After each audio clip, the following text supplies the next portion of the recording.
Good morning, everyone.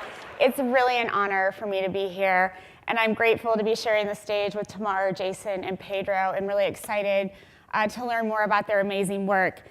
I am the president of an organization called Food Tank that was founded in 2013.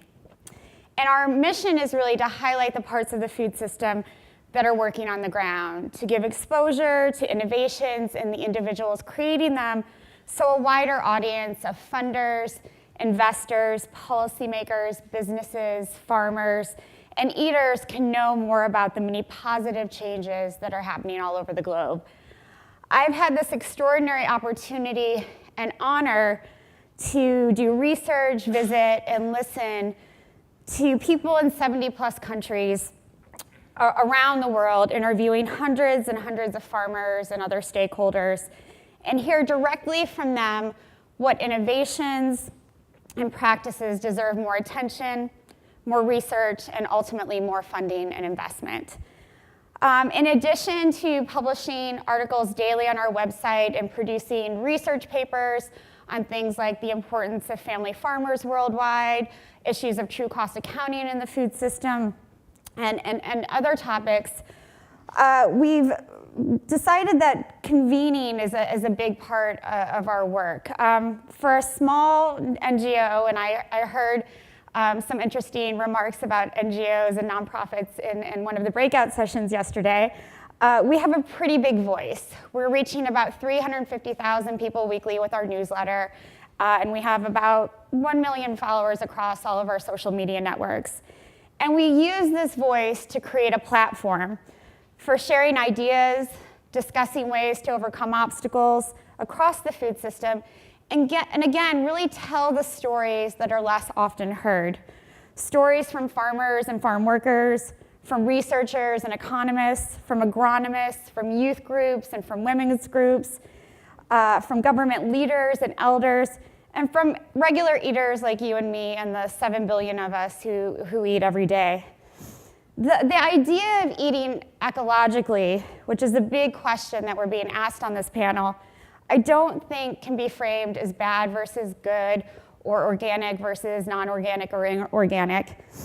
But instead, we can talk about what helps people get better access to and the ability to afford food that is nutrient dense, to have food that is economically sustainable for farmers, food that provides safe working conditions and good wages for workers, and food and agricultural practices that protect the environment without depleting soils and fresh water or adding excessive greenhouse gases to the atmosphere. In addition, consumers also need transparency in the food system so that they know what they're being asked to pay for and what they're actually buying. I do fear that a lot of onus is placed on eaters to know where their food comes from, how it was grown, how to decipher food labels and sell-by dates, etc. It's important for consumers to understand why, in some cases, so-called sustainable food products or organic products seem to cost more than other foods. I don't think many consumers, obviously not the folks in this room, always get the way that agriculture impacts the environment, the economy, equality, social justice, and even in their own health in both good and bad ways. In addition to that, I think there continues to be a lack of respect for farmers and others working in all aspects of the food system. They deserve dignity, respect, and protection in the same way that all of us who sit in offices, or in my case, sitting on airplanes and in hotel rooms, get, in our daily lives.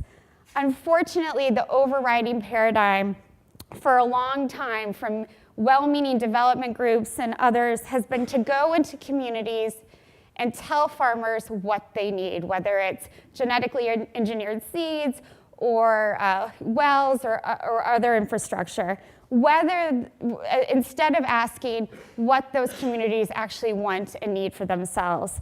And this has to change. Communities need the information and the resources to make their own decisions. And as Calestis Juma said yesterday, farmers and researchers really need to participate in every aspect of research and development of new products and innovations that are meant to help them. Essentially, we need more democracy in the food system. And all of us have to realize that farmers are not just food producers.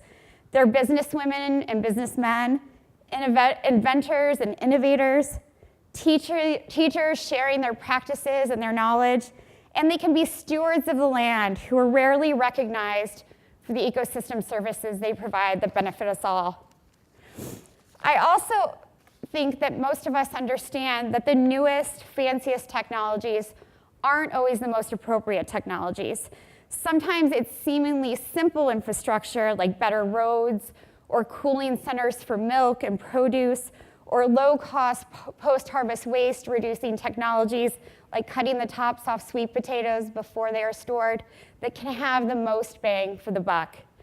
And I really appreciated what Ruth DeVries said yesterday about more not always being the answer to our problems. Yields are certainly important, but what we need is more nutrient-dense foods, better distribution of food, and less waste. A few years ago, I had the chance to visit a woman-run cooperative garden in Niger. And as we all know, Niger is one of the poorest countries in the world, where up to 30% of the population cannot meet their food needs, and over 40% of children under 5 are malnourished. The women I met with were working with the International Center for Research in the Semi-Arid Tropics. And I mean with in the truest sense. They worked with the researchers to develop their garden that grew things that they needed to eat themselves, including fruits and vegetables, and other crops to sell, including fruit trees and ornamentals. They are also learning how to to save and grow seeds for sale as well.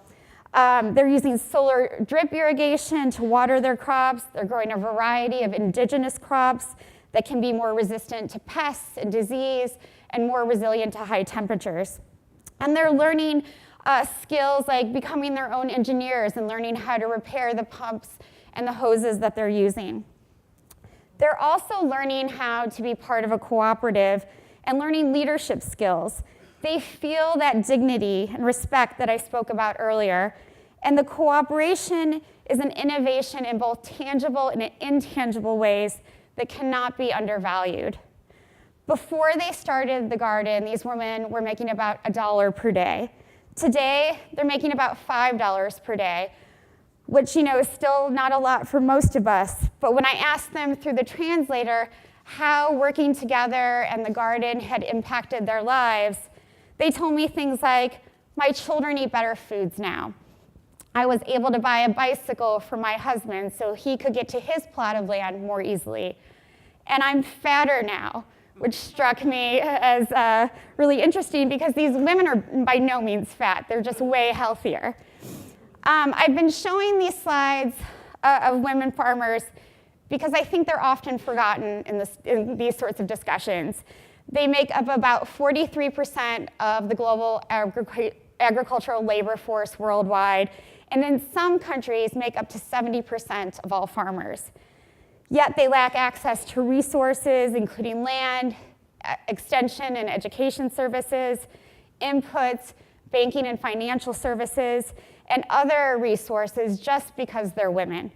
But we ignore women in the food system at our own peril. According to the UN Food and Agriculture Organization, if women had the same access to resources as male farmers, they could increase yields by 20 to 30% and lift as many as 200 million people out of hunger.